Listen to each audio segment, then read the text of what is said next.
请进。刘局，你怎么来了？我来向您汇报蓝山绑架抛尸案的进展。坐下说。我基本锁定了犯罪嫌疑人，他和受害者的父亲有生意上的往来。于海具备作案动机和时间线，同时，他具有极高的智商和极强的心理素质，这些都符合我们对凶手的侧写。那接下来，你打算怎么办？我要申请搜查令，我认为在他家里一定藏有重要的证据。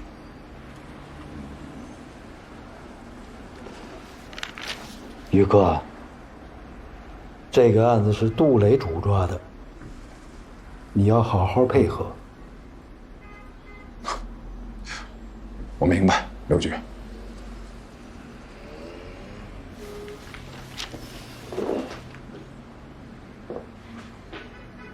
宇哥呀，我知道你一直放不下田鹏的案子，旭阳的牺牲一直让你心怀愧疚，你觉得那是你的失误，调你到责任区刑警队，也是想让你换一个环境。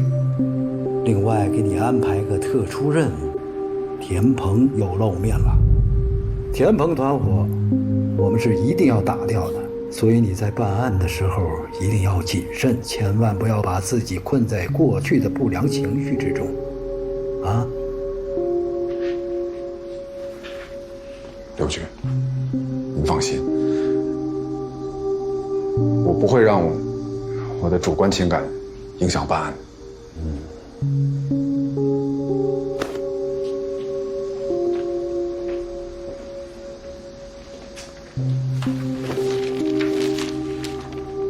刘局，那没什么事儿，我就先回去了。队里还有点事儿。好，那你先回吧。不过你自己的问题要好好想想。是。哎，刘局，那搜查令批了。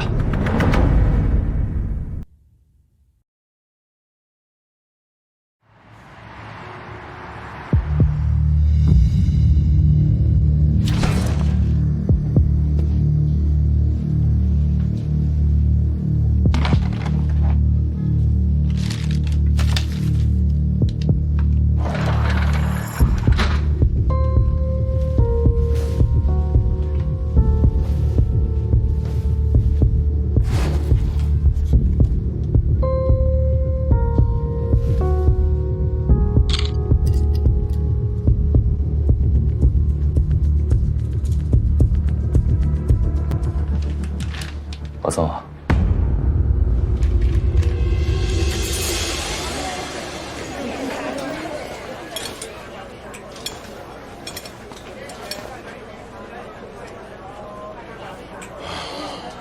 哎，这怎么样？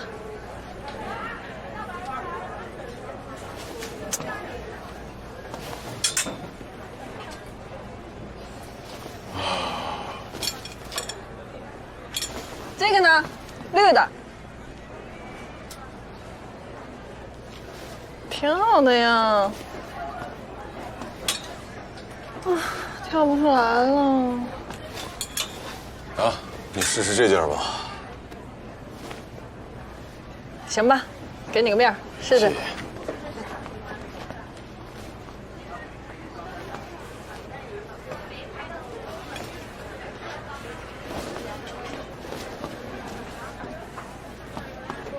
好看吗？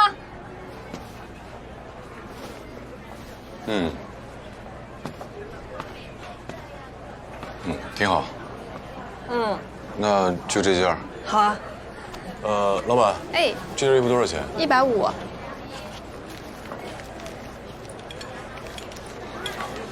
你包起来。啊，谢谢。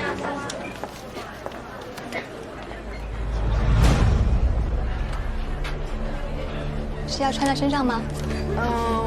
不着急，不着急，你再试试这件来。这不也绿的吗？那这个绿的跟那个绿的不一样，你试试吧。好吧。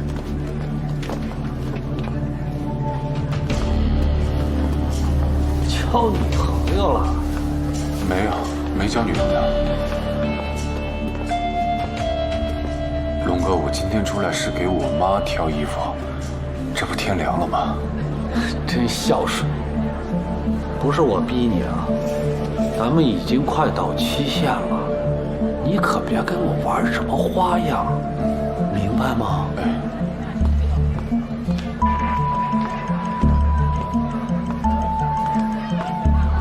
老板，那女孩呢？刚刚往那走了。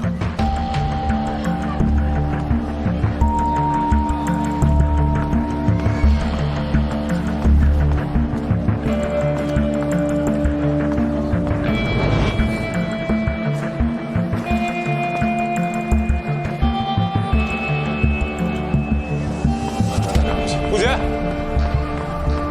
你乱跑什么呀你？你去哪儿了？我刚才碰到一个朋友，到别地儿聊了2句。那你跟我说一声，吓死我了！我以为出什么事儿了呢？你怎么把我一个人丢那儿啊？我没把你丢在那儿，我回去找你，你不在那儿了。你买这么炸一点东西干什么？这么多人，我怕你看不着我。聪明。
卢哥，你这爹怎么这么丑啊？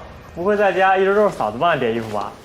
哎，你这话说对了，你卢哥在家是个爷们儿，这叠衣服的活必须得嫂子干。我说吴队，你这要我们一帮糙汉子叠衣服，你这不难为我们吗？你就按你熟悉的方式叠嘛。你们都干嘛呢？怎么都在叠衣服呀？谁知道呢？这都是吴队安排的，这肯定跟案子有关，是吧，吴队？哎，苗佳，你也过来叠一件，我看看。你看，这叠衣服的活还得女孩子来干，你看多整齐。都不是我要的。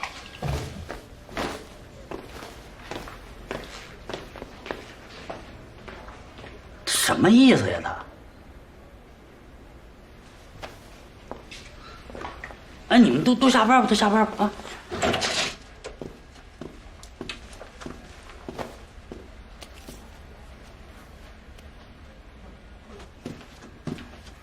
吴队，到底怎么了？这衣服的叠法很奇怪。衣服不就那么几种叠法吗？还能叠出什么花呀？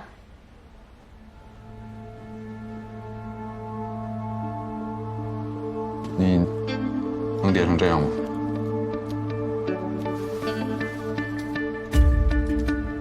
我试试。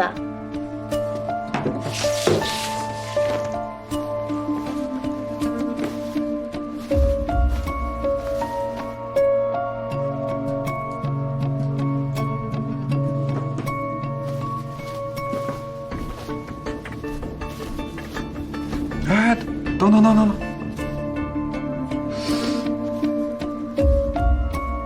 有点像，有点像。但这么叠也太奇怪了吧？这就不符合省时省力的原则。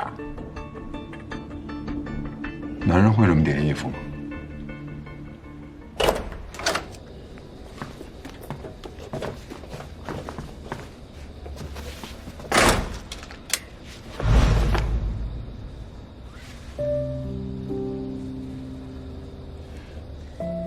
你是不是要打游戏啊？啊，我跟你一起吧。好。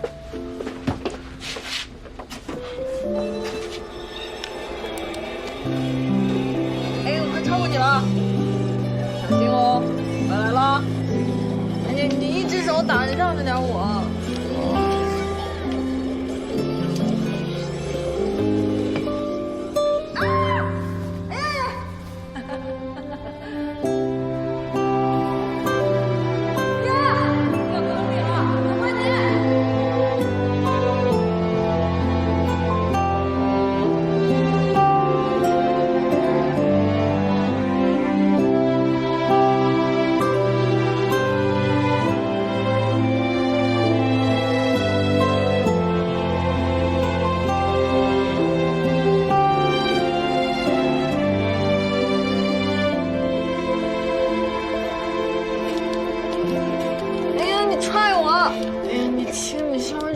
我不会。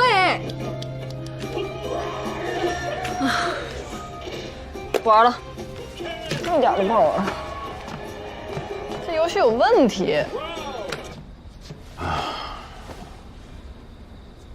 行，那你看会儿电视吧，我再琢磨琢磨我们那个祸害人的计划。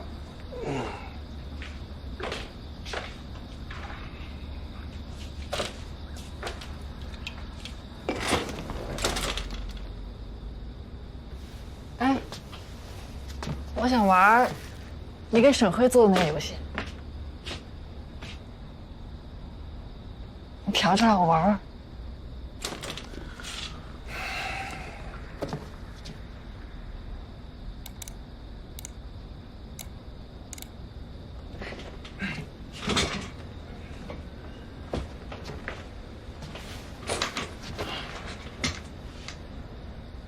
这是个什么游戏啊？一个关于谎言的游戏。谎言。当谎言滋生出的那些黑暗势力侵占了大部分的版图之后，而真实就变成了谎言，而所有的谎言则成为了真实。结束了？结束了。怪不得沈辉要把你毙。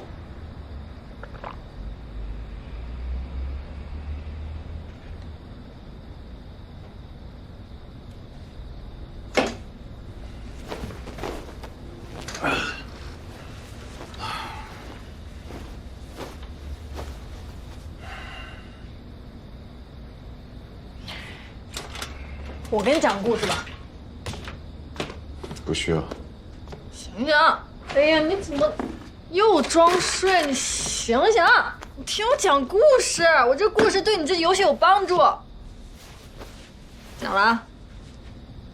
从前有一个谎言在世间游荡，他遇到了一位公主，这个谎言呢就爱上了这个公主，但是他没有办法说出他的真心，因为他一出口说出的都是谎言，所以他到处偷窃着别人的真心。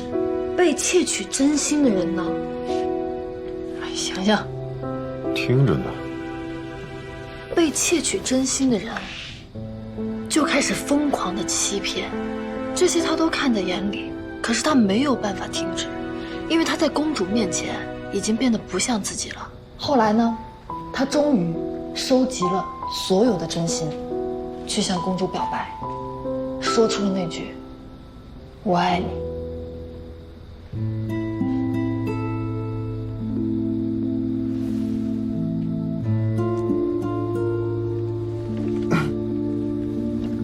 然后呢？却遭到了公主的拒绝。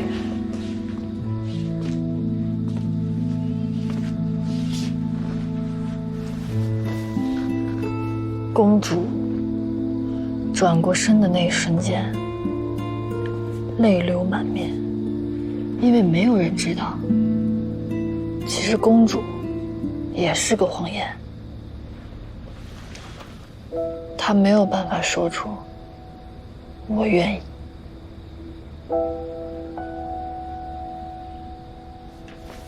怎么样？行，这个故事有点意思。当然了，但是不是所有谎言都是不好的。为了作恶而说谎，那多没劲呢。为了爱说谎，那也是一种善，是不是？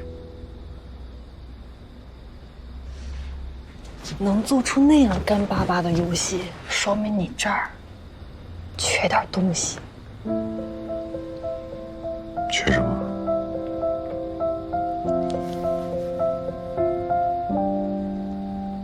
缺一个公主。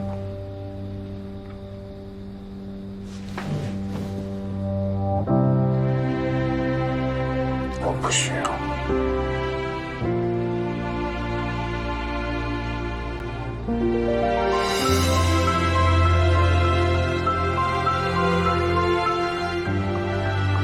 我不信。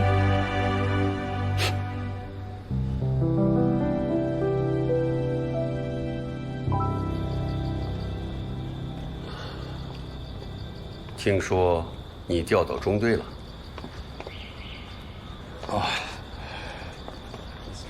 换个地儿也挺好的，只不过查案没以前方便了。师傅，你记得有个叫于海的吗？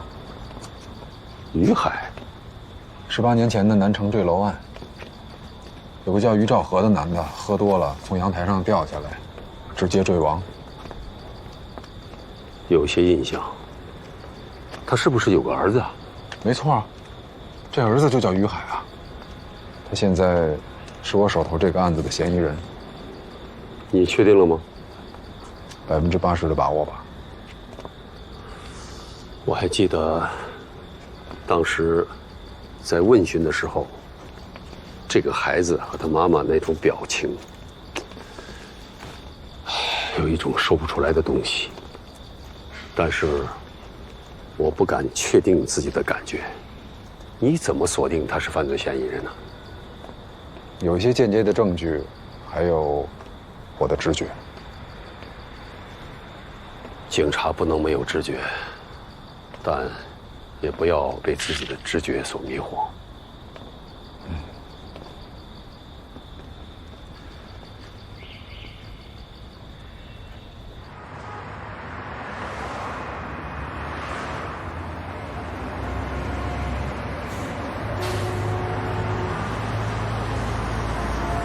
你跟沈护就约在这儿啊？这也太乱了吧！出意外怎么办？乱点好啊，乱点可以给我们打掩护。什么意思？到时候你就知道了。你怎么什么都不告诉我呀？你一个被绑架的人，没有理由知道那么多。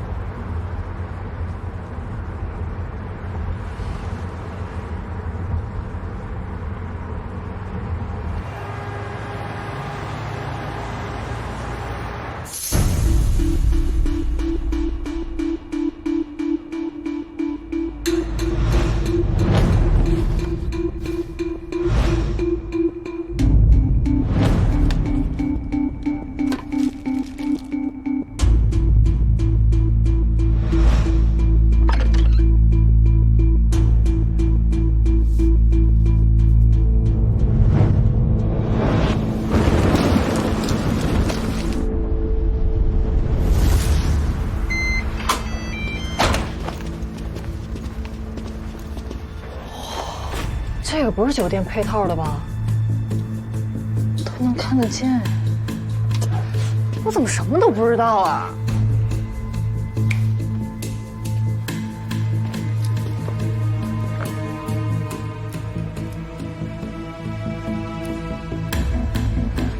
嘿，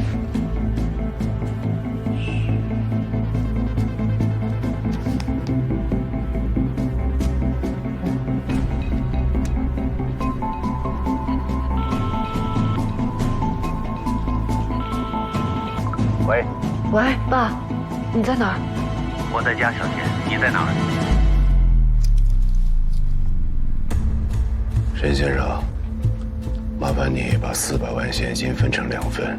用牛皮纸包好，再分别装进2个编织袋，放进你车的后备箱。10分钟以后，连同快乐往春泥方向开。要是报警，你就再也见不到你女儿了。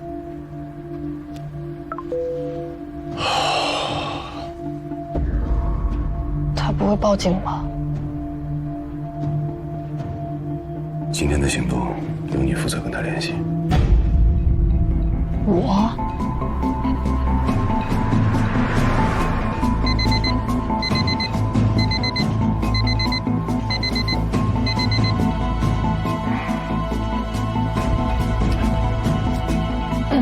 我说什么？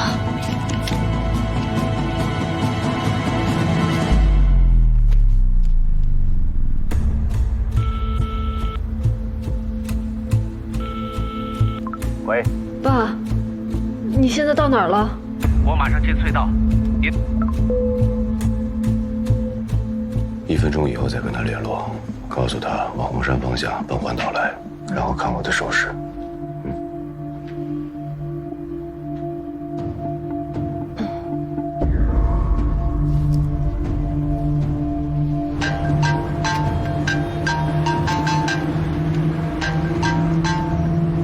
喂，爸，你从隧道出来以后，往红山方向走，上云茂环岛。好的。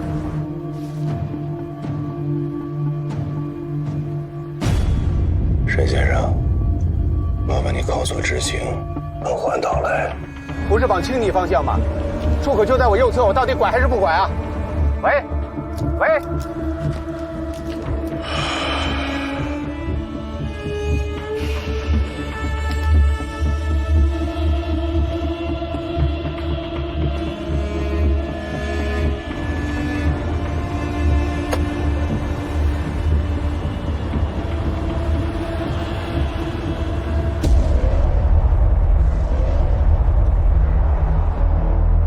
交易终止。不对，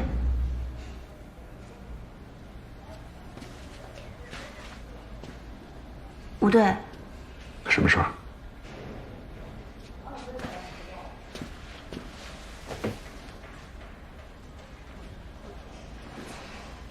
你还在想于海家那件衣服？这件衣服不是于海叠的。有没有可能是小时工叠的？小时工会只叠这一件衣服？那总不能是陆杰叠的吧？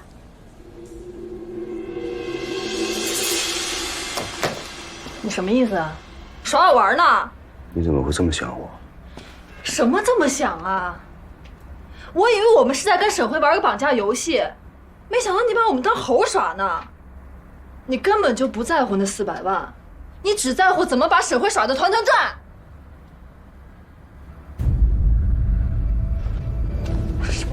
哎，你别误会。干嘛又想耍我啊？不是。这什么呀？你录这干嘛呀？什么都没有啊！什么都没有就对了。你别卖关子了，行不行啊？沈辉刚才在下面绕了那么多圈，他周边行驶的车辆没有任何异常，所以呢？所以没有警察跟着他。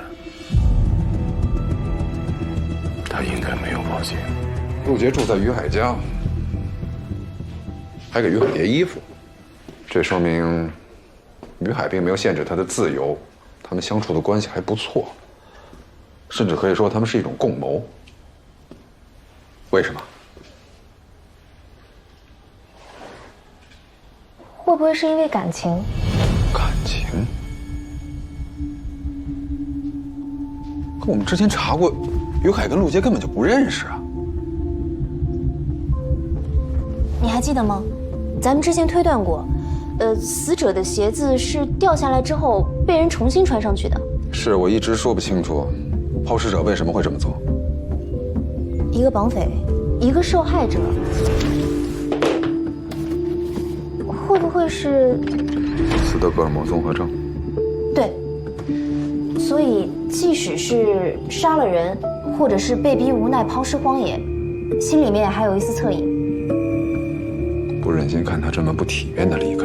没错，还真有这种可能性。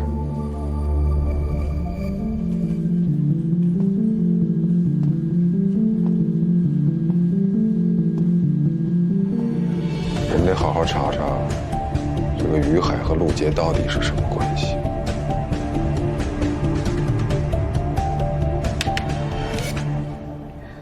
顾先生，想跟您打听一下，于海认识沈辉的女儿陆杰吗？不可能啊，他们之间没有任何的交集。吴警官，你为什么这么问啊？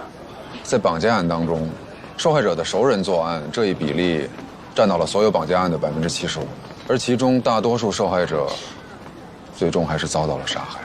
所以陆杰到底认不认识于海，这可能是这个案件很重要的突破口。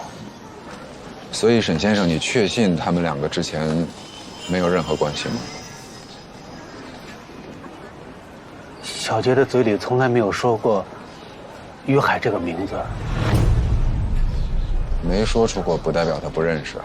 但是我认为不可能，小杰是孩子，什么都不告诉我，因为他妈妈的事情他一直怨我。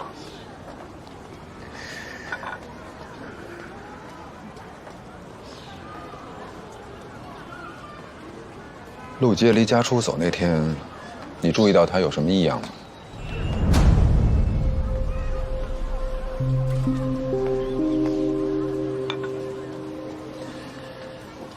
那天晚上，他跟我拌了几句嘴，说要搬出去住。因为什么拌嘴？都说了些什么？我跟他说，没事，不要老出去，见到一些不三不四的人，对吧？有时间多陪陪家里人，在家里待一待。但是他说家里太闷了，他待不住。然后我就训了他几句，他很生气，说受不了，要出去透透气。你都训斥他什么了？我说你什么时候能长大一点，少让我为你操点心。什么时候能像一个成年人思考问题？可你仔细想一想，他虽然21岁了，毕竟还是个孩子。很抱歉，沈先生，为了能尽快破案，我不得不让你去反复回忆那些你不愿回忆的细节。我知道，我的这些痛苦都是我的因果。我经常在想，如果我对他的要求没有那么高，对他没有那么严厉，或者我们之间的关系如果再缓和一点，也许这一切都不会发生。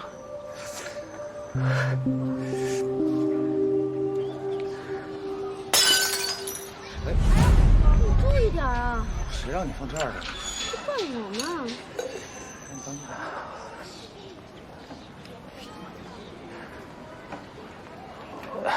对不起，对不起。那在绑匪和你联系的过程当中，你有没有注意到有些什么不寻常的事，一些让你觉得奇怪的细节？绑匪是通过游戏，还有电话跟我联系的，每次通话的时间都很短，说几句就挂了。起码在第一次交易的时候，小杰还是安全的。要说有什么遗漏的，之前可能有个细节我忘说了。是什么？9月20号那天晚上11点半左右，绑匪给我打了一个电话，用陌生号码打的，号码我告诉过你们了。对，是个黑号码。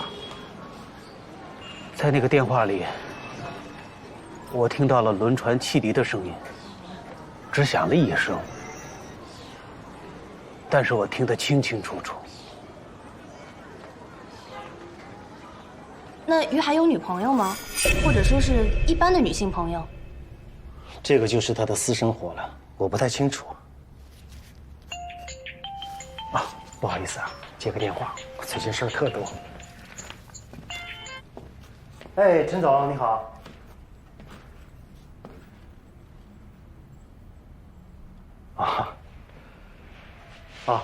是这样，我们公司最近在做一些结构上的调整，之前的广告业务暂停了。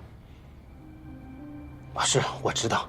其实上个季度，我们的合约就到期了，而且我们公司也履行了合约。当然，我们一定会有其他方面的合作啊！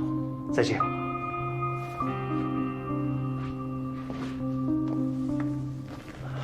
不好意思啊，没事，我刚听您打电话，公司最近是要有什么调整吗？既然你是警察，我就不瞒你，直说了，公司的确停止了一些业务，准备签一家从来没有合作过的公司。为什么？沈总是行业内有名的人物，这么做肯定有他的理由吧？这个我就不清楚了。其实我也觉得突然，最近也是因为这个忙得焦头烂额，但也不好多说话。对了，如果需要钱方面的配合，尽快告诉我，我一定全力以赴。我忙活了半辈子，为了女儿，我愿意倾尽所有。这个我们真的不需要。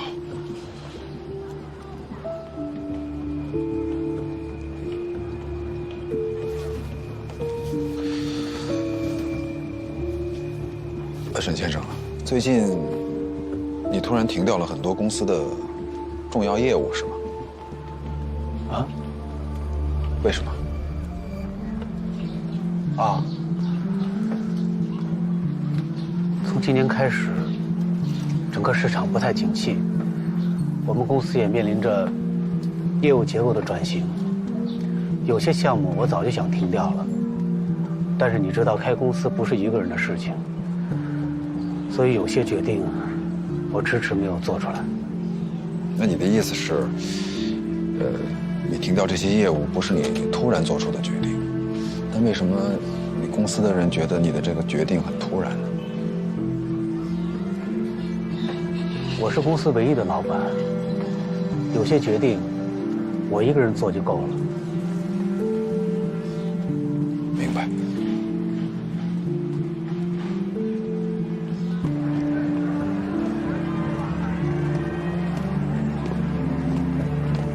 哎，你再帮我个忙，帮我打听一下海昌达投资公司的合作公司。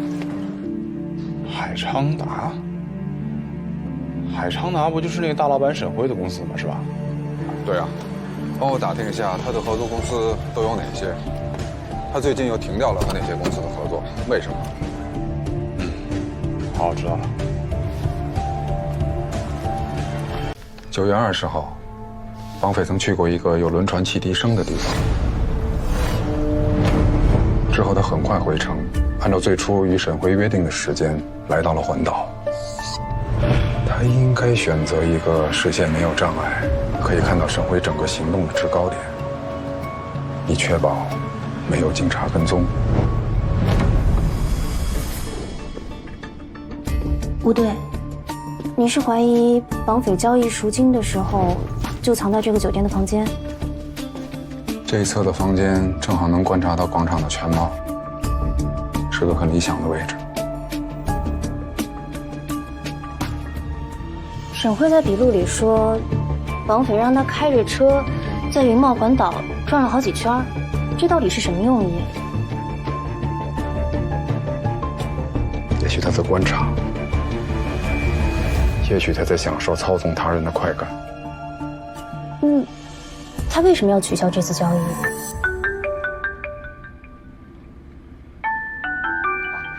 我先去查一下开房记录。他行事谨慎，很可能用的是假身份。电梯和大堂的监控都调一下。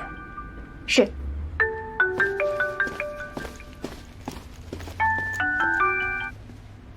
喂，老婆，有什么结果吗？我都查清楚了，但是我告诉你，这次你一定要小心。怎么了？沈辉跟之前所有的客户都断绝了联系。你知道最新跟他合作的公司是谁的吗？是天盟的。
龙哥，你怎么来了？忙什么呢？这半天才开门。我正准备去公司呢。不急，哥哥好不容易来看你，不请哥哥进去坐坐。我赶时间。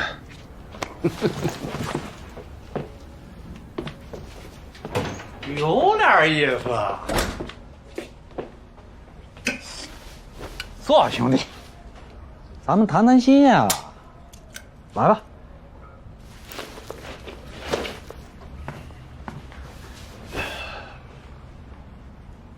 龙哥，我会还钱的。大家都这么说。我真的快有钱了。你打算怎么还我钱？抢银行啊？绑架？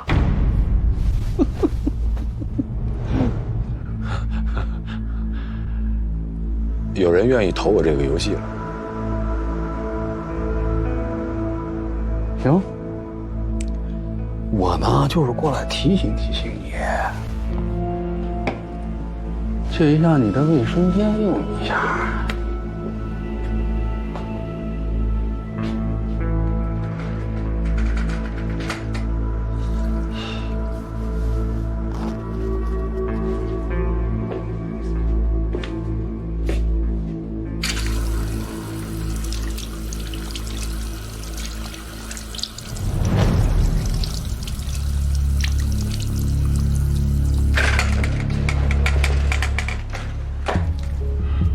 怎么着？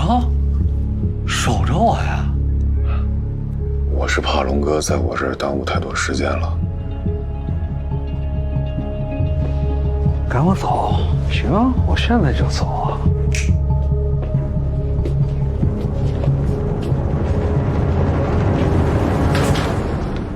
龙哥，这里边是卧室，不太方便。你算什么东西？跟我耍地方？雷哥，怎么着？要弄死我？这是我家，你别逼我啊！行啊，有种，行，弄死我，弄死我，你弄死我！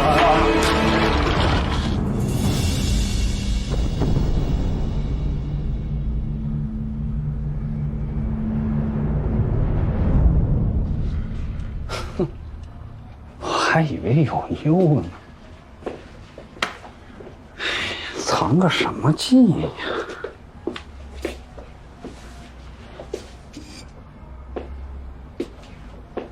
过两天我再来找你。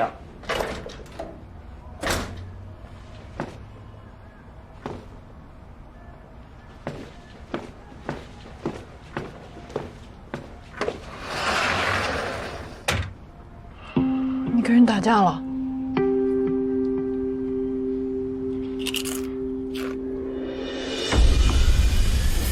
全城所有的租车公司都没有于海和陆杰的租赁记录，也没人对他俩有一点印象。没有，谢谢。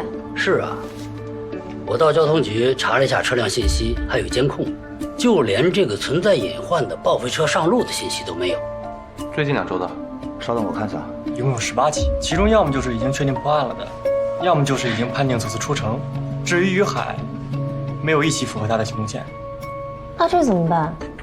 线索到这儿已经完全断了呀。还没有，还可以查查套牌车。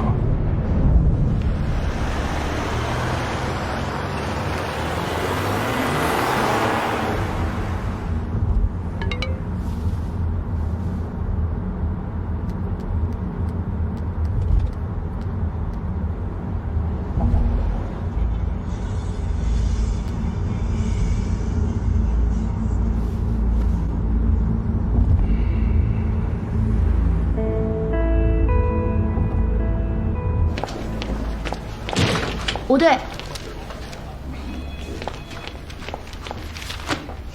查到了，于海坐的确实是套牌车。我已经锁定了几个偷卖走私车的团伙，于海可能会跟其中一些人有接触，咱们可以顺着这个线索查下去。干得不错啊！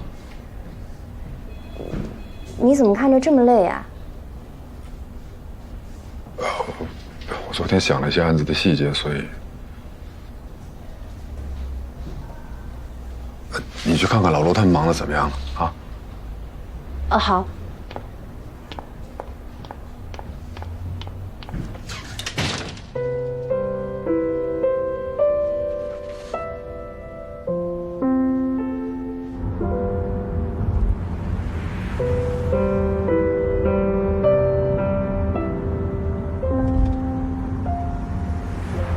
你们这是情侣吵架啊？你怎么知道？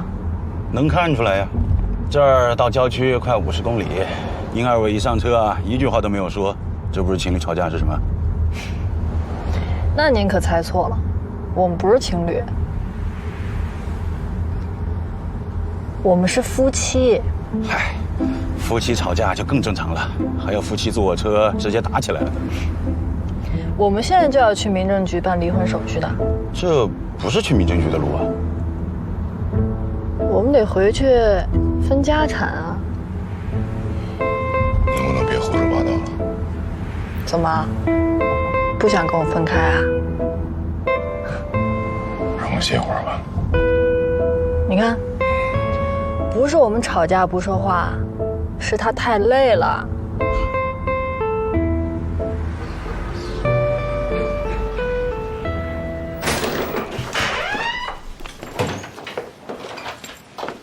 哇哦，这房子真够老的，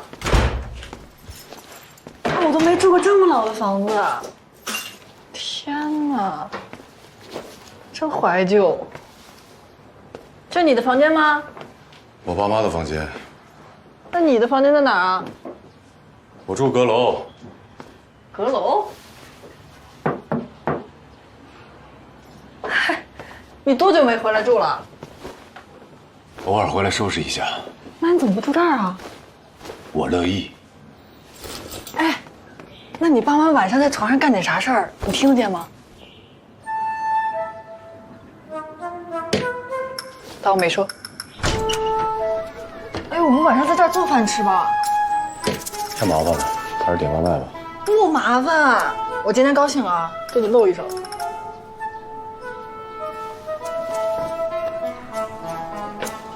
杵着干嘛呢？买菜去吧。你想做点什么呀？一会儿放你手机上。别乱动啊！不乱动。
你是老板啊？你谁啊？哟，警官，来干活。哎，警官，有什么指示？你们非法买卖盗抢车辆，还用我说吗？这你就冤我们了。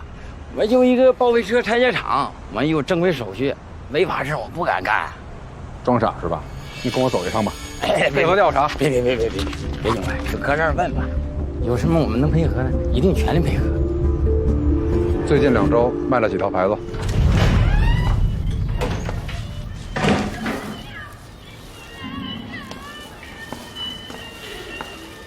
回来了，把菜放水池里吧，一会儿我来洗。不是说了别乱动吗？我又不收你钱。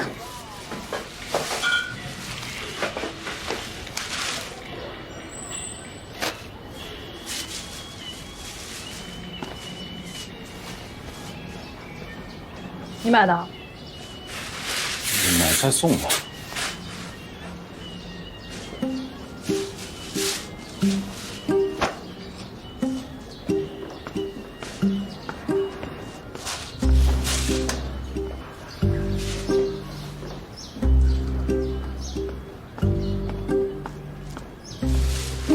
起来！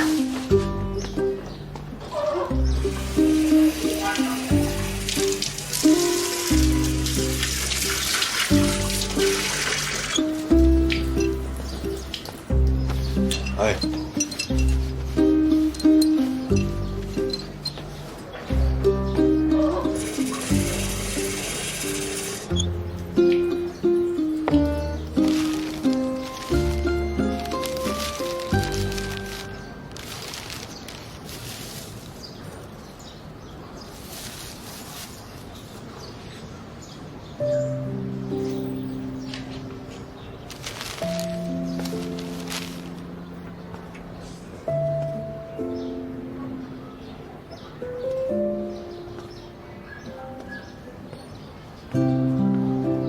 就放在写字台上吧。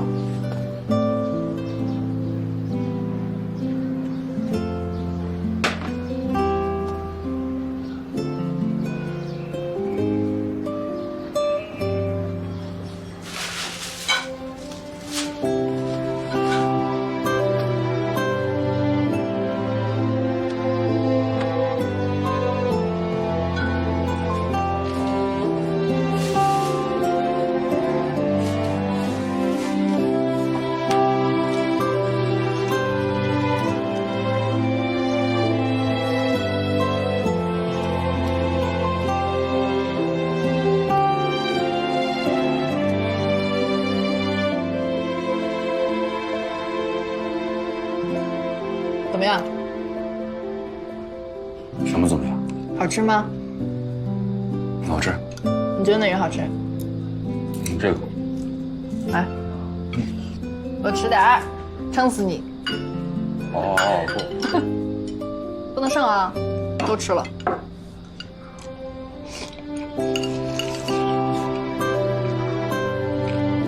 真棒！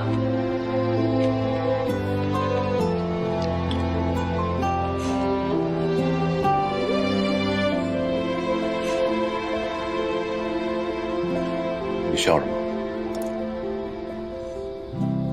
我觉得我们现在像是在玩另外一个游戏。什么游戏啊？过家家。没玩过。你当然没玩过了。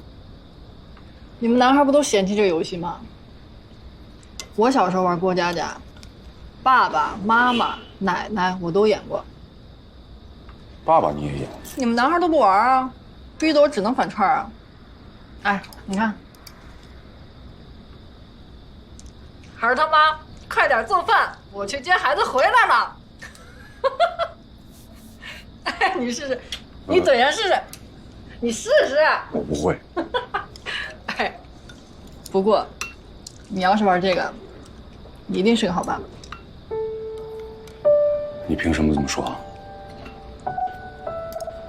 我感觉你就是个好爸爸，我不管。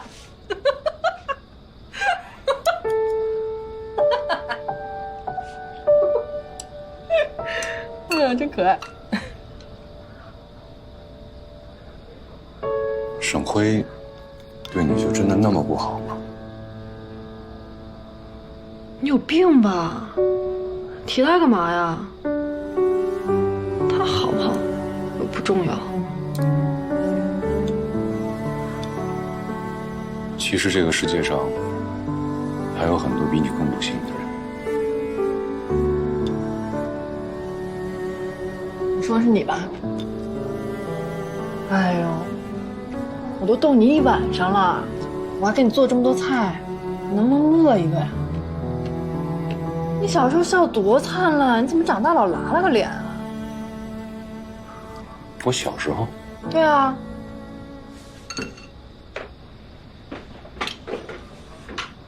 我不是说了吗？你别乱动我东西。动一下怎么了？你看，你小时候多可爱啊！我知道。你照这个，来笑一个来。我不会。别不会啊！你想点高兴的事儿。你就想，我们拿着钱了，该怎么花？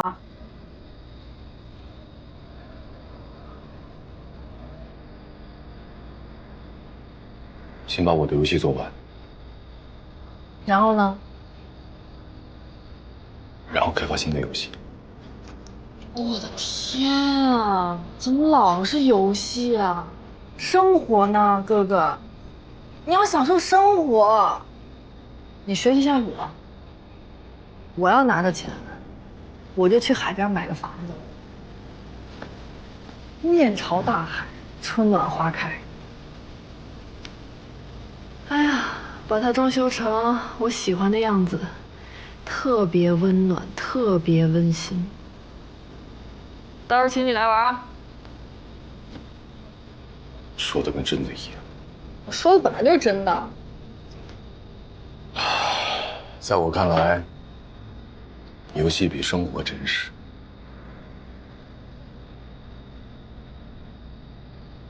游戏的输赢不用付出代价，生活不一样。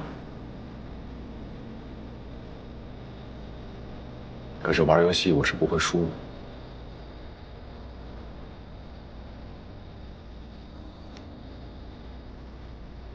万一呢？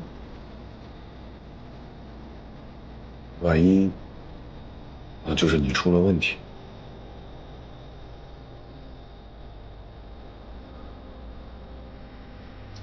别这样。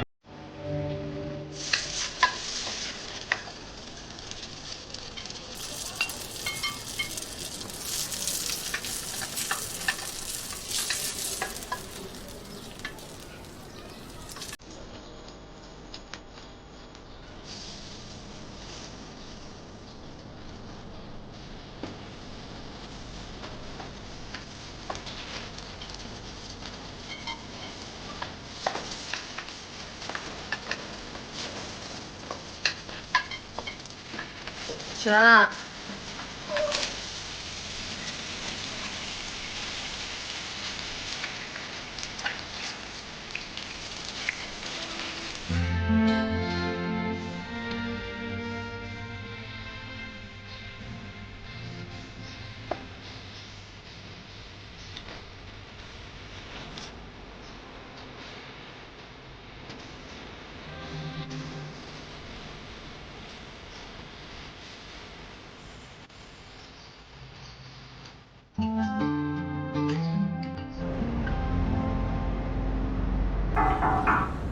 啊，进来。李老师，毛发的检测结果出来了。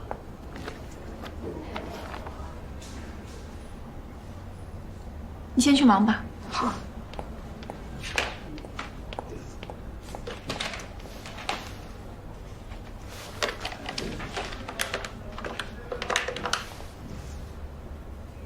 喂，上次你们去嫌疑人家里搜查的物证，检验结果已经出来了。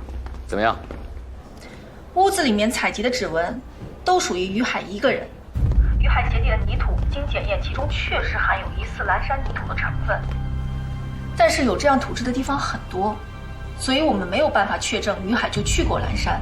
头发跟死者有关系吗？我拍照片给你。好，那你发给我。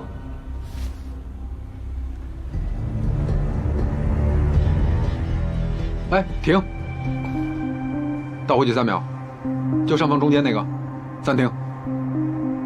放大，我要看到里面的人。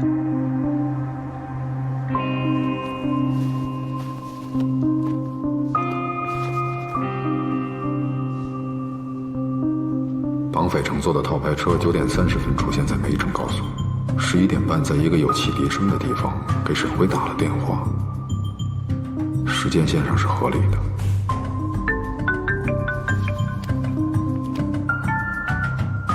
喂，于海家的毛发鉴定结果出来了，与死者陆杰 DNA 吻合。老大，老大，第3关的应用程序我已经设定好了，咱们随时可以读写第4关。好，那你就带人接着做第4关的 NPC 设计吧，场景草图留给我来做。老大，咱们还是按照之前的计划执行吗？弟兄们想让我问您一下，咱们需不需要调整一下？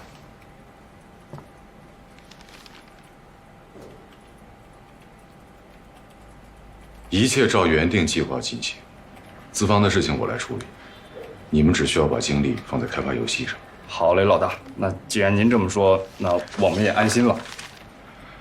我不会让大家的努力白费的。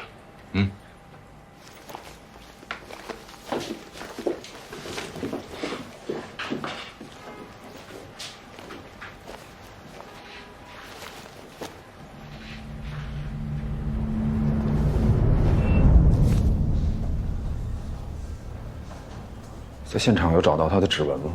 没有，并没有在其他地方发现属于死者陆杰的痕迹。我去过现场，非常干净，像被清理过。为什么会偏偏遗漏这几根头发呢？什么意思？你是说这毛发？他们在哪儿发现的？是在于海家浴缸的下水口发现的。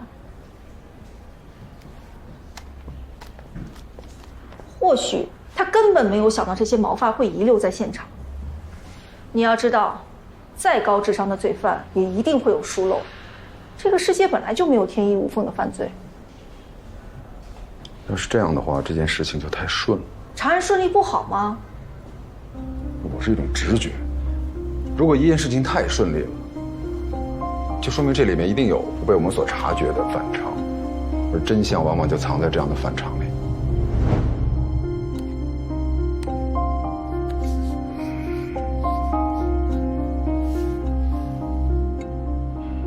下一关呢？第4关我还没做出来呢。那第4关是什么呀？你告诉我呗。好。第4关叫谎言的困境。玩家会从操控者变成一个囚徒，那我会设定出现一个密闭空间，到时候围攻玩家的是之前被他夺走真心的人们。玩家必须想方设法逃出去，才能进入第5关。为什么要这么设计啊？如果你把这个游戏当成是一本书的话，那么前3关讲的就是谎言会吞噬人的良知，人在丧失良知之后会变得越来越阴暗，然后再也没有办法说出真心话，到那个时候就成为了彼此的牢笼。可是第4关讲的就是那些被夺走真心、黑化了的人们，试图吞噬玩家。玩家必须夺走更多的真心，才能赢得这个游戏。那他还是把谎言当成攻击的武器了。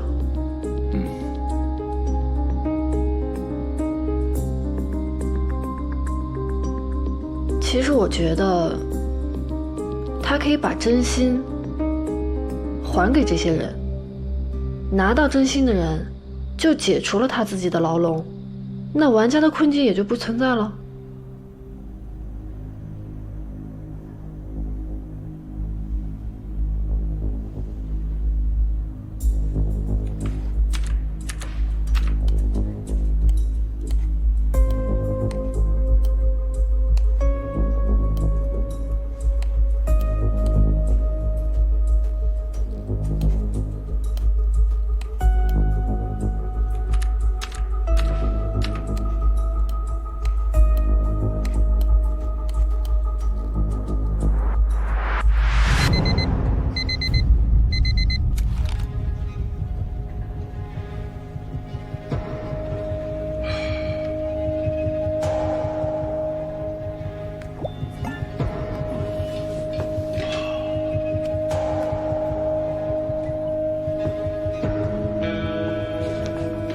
大。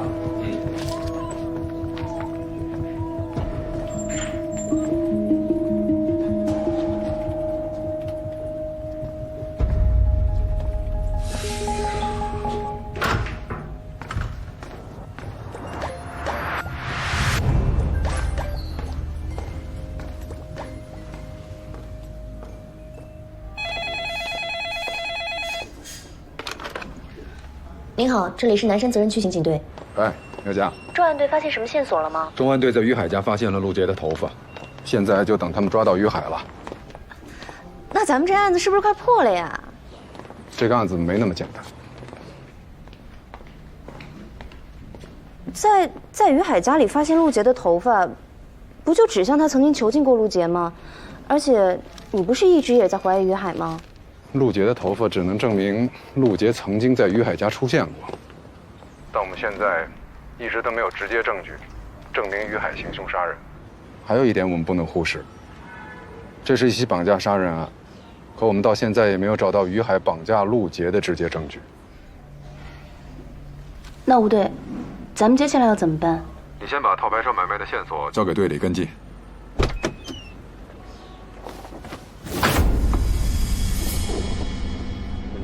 这里面还有很大的资料，给我看一下。哎，老大。哎，好嘞，明白。这个，哎。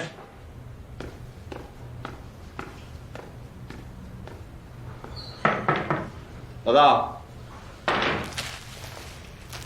我先回去了啊。第4案 NPC 等着我呢。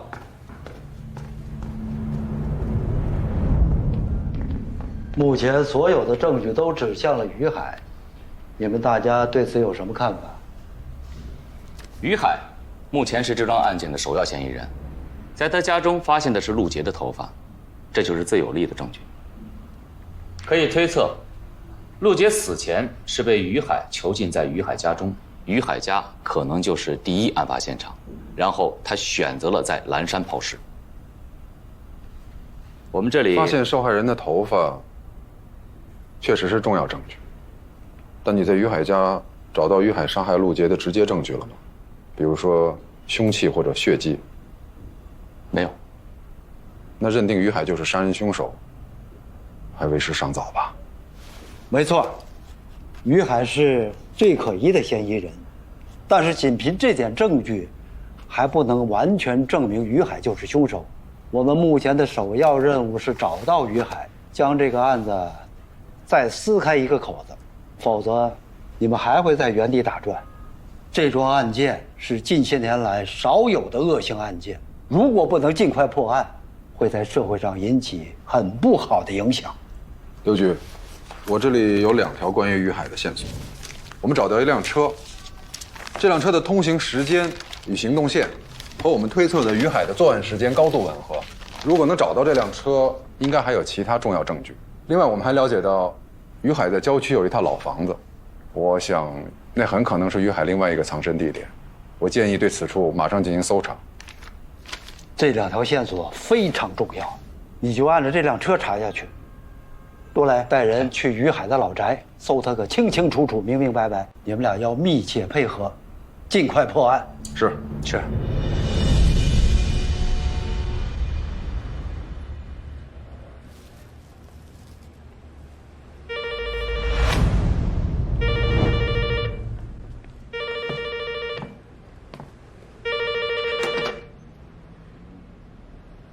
喂。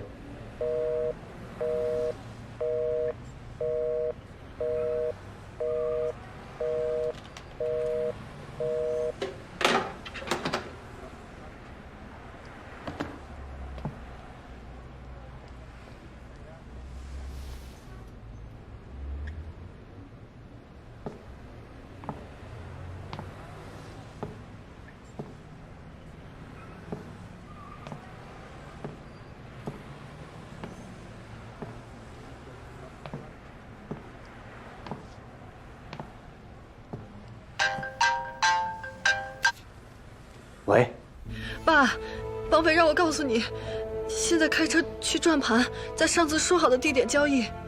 好的，你告诉他，钱我已经准备好了，我现在马上过去。千万不要报警，你你自己一个人带着钱来，如果发现有警察，我就会有危险。我明白的，我没有报警，我一个人过来。你还好吧？喂喂。